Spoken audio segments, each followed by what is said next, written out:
രാജ്യത്തെ പണപ്പെരുപ്പം സ്ഥിരത കൈവരിക്കുമെന്ന് പ്രതീക്ഷ. 4.3%-നും 4.7%-നും ഇടയിലായിരിക്കും പണപ്പെരുപ്പം.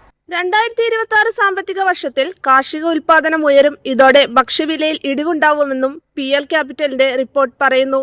ഒപ്പം സാമ്പത്തിക വർഷത്തിന്റെ ഒന്നാം പാദത്തിൽ പണപ്പെരുപ്പം RBIയുടെ 4% എന്ന ലക്ഷ്യനിരക്കിനോട് അടുക്കുമെന്ന് പ്രതീക്ഷിക്കുന്നു.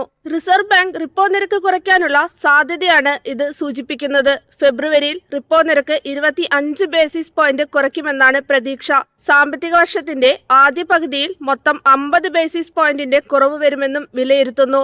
ഇത് സാമ്പത്തിക സ്ഥിരതയ്ക്ക് പിന്തുണയാവും. പണപ്പെരുപ്പം 2-നും 6%-നും ഇടയിൽ നിലനിർത്തുകയാണ് RBIയുടെ ലക്ഷ്യം. കാലാവസ്ഥാ വ്യതിയാന വെല്ലുവിളികളാണ് മുൻവർഷം ഉൽപാദനക്കുറവിന് വഴിവെച്ചത്. ഇത് ഭക്ഷ്യവിലക്കയറ്റത്തിലേക്ക് നയിച്ചു. പിന്നാലെ പണപ്പെരുപ്പ സമ്മർദ്ദം ഉയരുകയായിരുന്നു. News desk Myfin TV.